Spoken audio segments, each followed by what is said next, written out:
Well, of course, last week saw a hive of activity from our daily memes to phone calls with Mr. President and cups of Twitter tea to the bottom and clout. Well, today we take you through the week that was on our Eye on Election highlights. I'm not alone.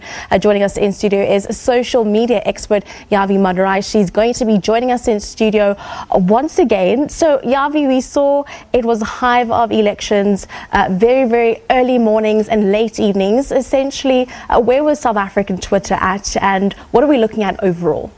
So from a election coverage perspective, it really has our version of broken the internet, shall we call it.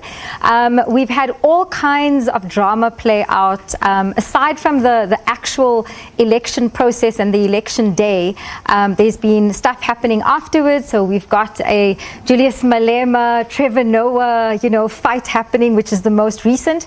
And then we go back in terms of doing the analysis of all the different hashtags that were trending. We've had a first ever, in terms of the president, and a Mr. Preezy was trending. So yeah, let's go into it. Yeah, definitely. So let's look at those the hashtags there, specifically with the results. In total, a 9.8 million exposure and then 7.9 million official election hashtag. What does this all mean?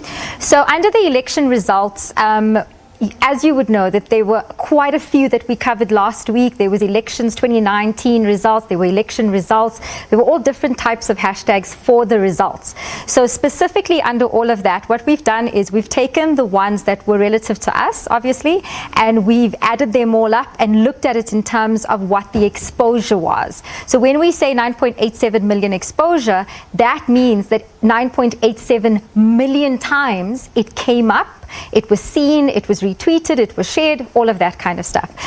The official election hashtag, the one with the little, the little voting thingy, you'll see it on Twitter, that had a 7.9 million exposure.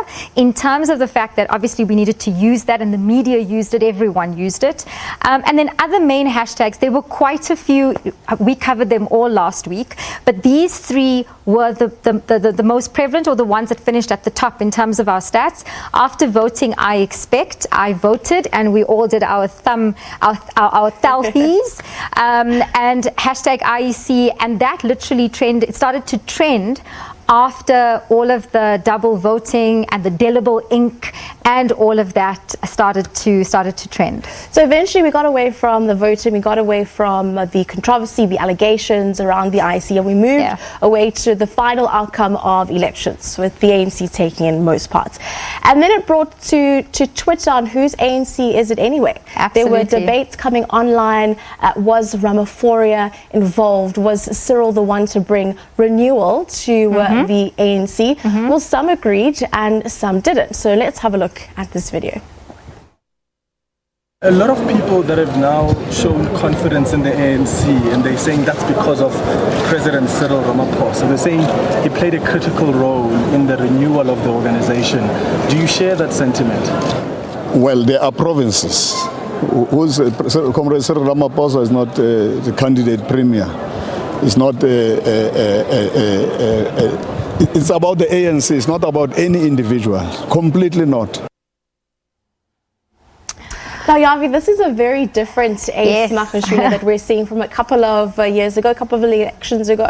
Yeah, so this particular video, so I think we have to say that when we looked at the analysis, what trended the most as we do this analysis. So you'll see that there was differing views in terms of whether he was right or not, whether Cyril Ramaphosa was the brand that won the elections for the ANC, or was it the ANC?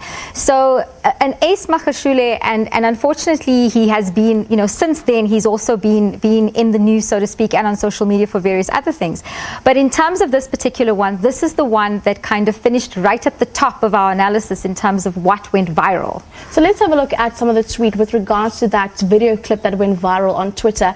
Balula should stop attacking Ace Magashule in the media and do so in their NEC meetings. Ace is correct to say it's not about Cyril Ramaphosa, but the ANC. There's nothing wrong with that statement. Everyone worked hard trying to get voters for the ANC, but there have been some different views that we've also seen.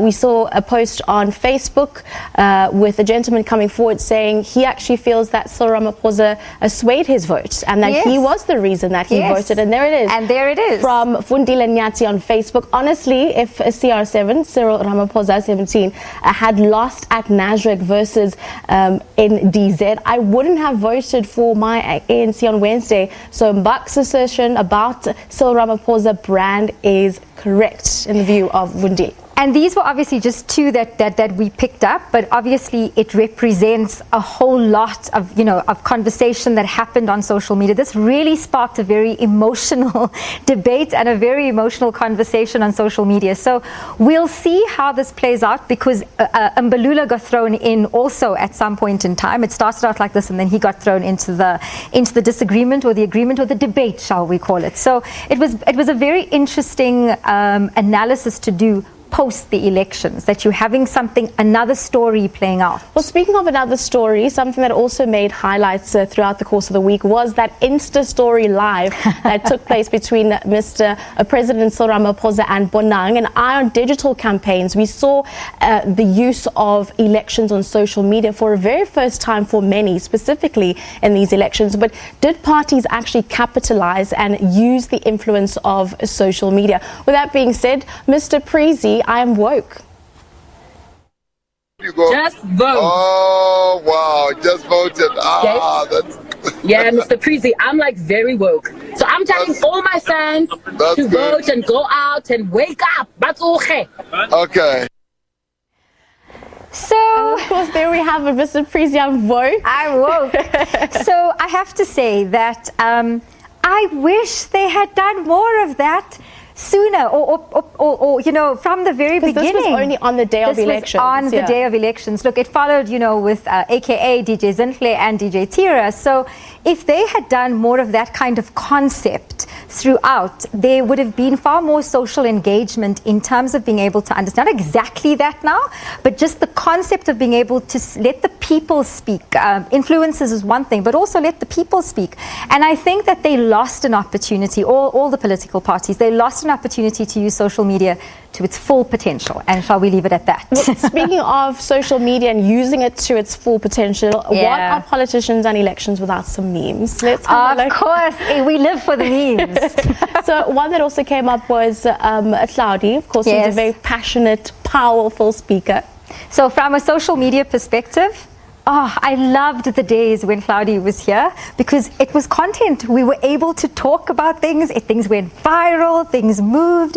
So, he's obviously very passionate about power. He doesn't have a filter, as we would say in the social media world. So he doesn't stop to think about the impact of what the response would be. So he speaks from his heart and his mind, which is great, because it gives us the kind of content that we're wanting to create discussions, conversations, and debate. It really does. Let's have a look at this. What should we call it? A power struggle. For me, I'm not going to contest for opposition. I'm contesting to take power. If I was getting the seats here, I was not going to parliament. My officials will go there so that I can rebuild the movement, because I want power and I love power. I know how to use power. I want power, I love power, I want to know how to use power. The social media elections moments was topped off from a Cloudy perspective. Cloudy, as we would say on social. So it was really topped off. He took the content and the conversations to another level. When we were confused about the delible ink, he went in a different direction. Now, when elections wrapped, it didn't stop there. It seems to have made its way all the way across to the United States. Of course, we saw some of those clips coming in from Trevor Noah on The Daily Show, describing from a very comedic point of view, South African elections and what essentially had taken place. But at some point, it seems to have upset a certain political party. Let's have a look at that segment. All right. So there was actually a clip where it had showed Trevor Noah and the EFF supporters. And some EFF supporters had not taken satire to the analysis, the Daily Show analysis that Trevor Noah had displayed. So Trevor Noah, in his true, satire style of analyzing American elections, brought the flavor home from a South African perspective. So he made accusations against EFF leader Julius Malema, called him anti-establishment, etc., etc. So that angered EFF supporters, and their response was woke, as Bonang would say, and they were not happy. And not just the EFF themselves, but as we know, their supporters are very vocal and they respond very, very quickly. So it led in the end to tweets and the actual video being removed off of social. But remember, internet equals forever, so we have found it.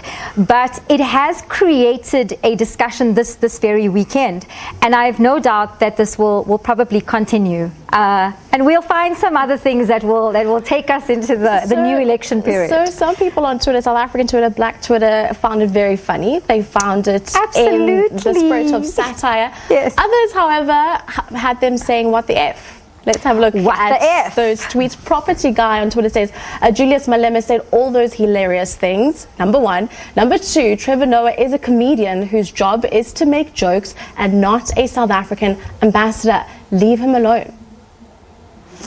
So with everything, there is good and bad, or opposing views, right? So this is the opposite of what you've just read.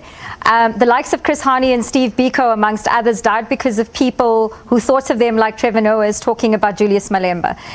The likes of Patrice Lumumba, Martin Luther King Jr. Trevor needs to start thinking carefully about his jokes. Sick. So the thing is that it's very important for us to remember that when we do the analysis, it's looking at it from both sides. And this came through as a highly controversial topic, but in essence, it was very balanced. There was for and against, and it was very much around where are we heading to in terms of our thinking around politics, around the elections, and all of that. Just very briefly before we wrap it up, why do we not think that what we saw on social media was actually the voter turnout? So, because bear in mind that we are not a mature society when it comes to understanding mobile, digital, how things work. Some of the things that people distrusted is that they felt that when they were receiving advertising, which people don't trust in general, not just from a political perspective, is that people are stealing their data, stealing their information. So if they open up a video, they feel like their data is going somewhere, that kind of thing. There needs to be a lot more education around how political parties use and what they use it for. On that note, we're going to wrap it up this evening. Eye on Elections. Thank you very much for joining us. So from myself, Ashante and Yavi, it's been good giving you all your social media trends. We're going to leave you with a Bonang clip as we go into ad break. Bye-bye. You go. Just vote. Oh, wow. Just voted. That's... Yeah, Mr. Preezy, I'm like very woke. So I'm telling all my fans to vote and go out and wake up. That's okay. Okay.